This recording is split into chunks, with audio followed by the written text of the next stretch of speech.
they're like, nah, 2 letters, that's probably a fake name. Real last names have 3 or more letters.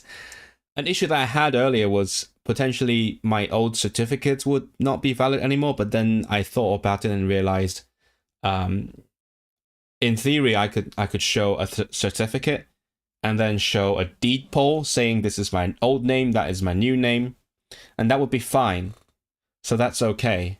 And also my newer certificates, I've tried my best to put the name Israel on them, like my BSL levels, they all have Israel on them in brackets, so that's fine.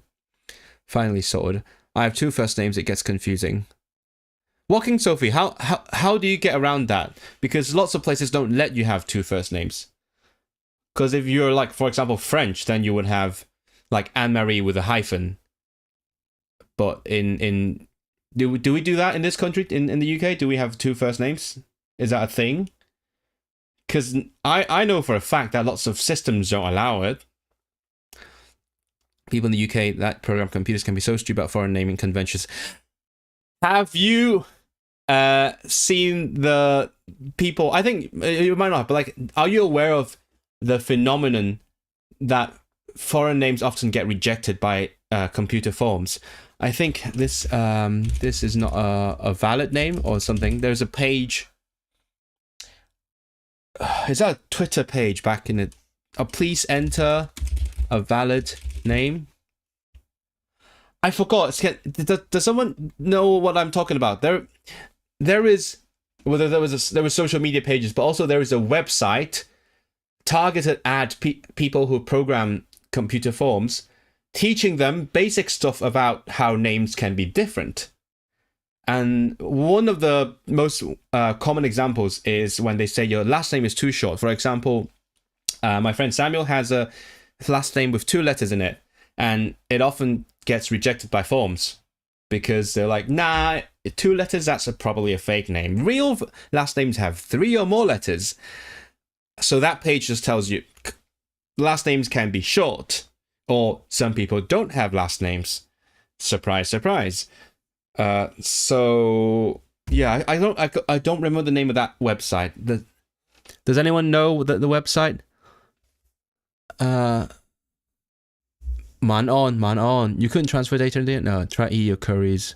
Go to Currys? Can Currys do that? Are Currys reliable? I could like go to one of the dingy little phone shops that spell phone with an F. But I don't know how much I can trust them, that's the thing. Is Currys more trustworthy? My parents have suggested taking my phone to Hong Kong to get it fixed. Because we know places that we trust, whereas here, like, I know places that exist, but I don't know if I trust them. The 2 first names are separate, so the second first name often ends up as a middle name. Oh, so like our situation, exactly like that. Yeah. So actually, I even before I came to the UK, I had been thinking about adding a hyphen into my name for a long time because in Hong Kong we have a couple English language newspapers. One of them is called South China Morning Post. I grew up reading that. I grew up learning English from that. And the thing that the South China Morning Post does is it adds hyphens to people's names, like to Hong Konger names. Now I know why. Now I know why they do it, because it's catered to like the English speaking audience, or the white audience that don't understand people's names, so they add the hyphen to make it clear. But when I was growing up looking at that, I kind of like the aesthetic. I like the hyphen in it. So I always wanted to hyphen in my name, but I just didn't look into how to do that. But then afterwards, when I came to the UK, I was kind of forced to do that in order to not be referred to by half of my name. So that's how it worked out. Like, I think, for example, in my masters, I actually had lots of different email addresses. Well, actually, it's all the same account, but different aliases of the same account, because I had to go to the IT department and say, mate, please do this for me. Add the second part in. Put. How did I do it? Yeah, maybe I made them add hyphens or something. I don't actually remember how I actually did it, but or maybe not. No. I made them use Israel. Yeah, I went to the university IT department and made them use Israel for my email address, which worked out great. So I had like lots of different email addresses, just because I had to go through that manually with the IT guys. And then when I started my PhD, I had already added the hyphen. I did that between my master's and my PhD. So I had the hyphen, and then I didn't have to do that with the IT department. So that's a pro. Like I could just use my default email address because it has a hyphen in it already. So it has a correct name. But the downside is lots of people couldn't find my email address. Like over the past few years, especially people that I've been TAing, they have to go to like the course outline, look for Israel, and then look for the email address because it doesn't say Israel in it. So that's a downside. But the upside is I didn't have to beg the IT department. You know what, actually, now that I think about it, it might have been worth talking to the IT department a few years back to get that sorted. It would have made lots of things easier. But anyway, I used to work in a university in London that made a ton of extra money from foreign students, but would give them all grief about putting the names on the ID cards. Yeah, but then again, a huge number of foreign students in the UK and other English-speaking countries and potentially non-English-speaking countries come from China, and where, as I said, they already have that sorted. They have the whole first name, the given name, as one word, no spaces. So generally, they do okay in this regard. But speaking of the hyphen thing, another thing that some of my friends have experienced is capitalization of the hyphen name. Because let me, I'll tell you my friend's story, but I will replace it with my own name just for illustration. So my legal name is Mu-Yeung. So the way I do it, which is the same way that the South China Morning Post does it, is Mu with a capital and then hyphen and then Yeung in lowercase. And that's the way I've always done that since I got my name hyphenated. But then when you think about, for example, French people with like hyphenated first names, they capitalize both first names. So it's quite often what places will do is capitalize both. I think, for example, I mean, on my student ID, yeah, it does that. They did that. Like I put in my name, I showed them that I wanted to capitalize the first one, but not the second one, and then they capitalized both of them. And I'm like, that's fine. I can live with that. It doesn't really affect me. But what my friend experienced was when he was talking to British Airways, which everyone loves British Airways, right? What they did was do the opposite. They capitalized the second one, but not the first one, which makes absolutely no sense. And I'm like, is that camel case? Are they programmers? Is that why they capitalize the second word but not the first one? Yeah. This has been an issue for my mom when signing legal documents online for insurance. Yeah, I can't have a capital letter in the middle of your surname.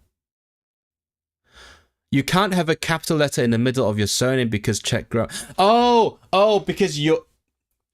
her adopted surname, as in like her husband's surname, has a Mac in it, and that's why she has a capital letter in the middle.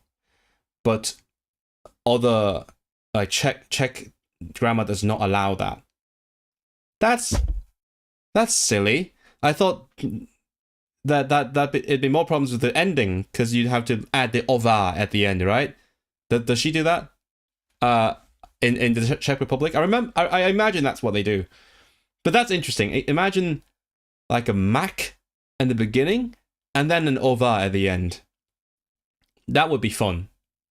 Yeah, but not very understanding. But you know what? The UK is a pretty diverse country, and we should really have more understanding and be more open towards names of different kinds. But then again, when you think about it, one of the top 10 most popular surnames in the Czech Republic is Nguyen. So they should be expecting foreign names. Maybe just not English ones, I guess, or Scottish ones specifically. Imagine if they had an Irish one, then that would be so confusing.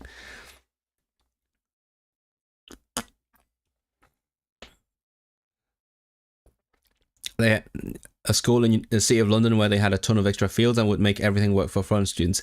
Oh, so they know where the money's coming from, David. That's why. I got my Czech ID card where they were confused about my surname being in the masculine format. Exactly. That's what I was saying. Yeah, you need the over. You can't not have the over. That's why one of the top 10 female surnames in the Czech Republic is Nguyenova, which is amazing. I love that. And also, what else? I mean, Lithuania does that to foreign names as well, right? Because if I were to live in Lithuania, I would be called Israelis or Israelas, either one. I don't know if I would have to legally do that. I haven't actually lived there properly, but generally when they talk about foreign people, they have to add the ending as well into the first name. Camel case name, yep. The computer systems make it lowercase.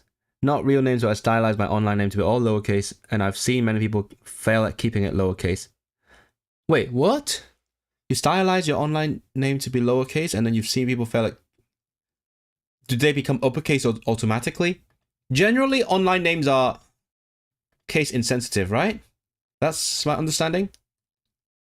You talk about usernames or like actual names on profile pictures, on profiles. Oh, you talk about like names on profiles, like I imagine like Sophie something on a profile, and then they change the case for some reason. I've seen people write walking Sophie in camel case. I mean for a username, usernames are not names, right? Usernames are different, so I think the rules are not the same here. And especially, as I said, usernames are generally case insensitive, so it's fine if they change it up some. I wouldn't mind personally. I actually, as I said, I just started an application for a job, and the moment I submitted my email, they made my entire email address uppercase. I'm like, what? But sure, why not? Doesn't change anything. Email addresses are not case sensitive, in case you guys weren't aware.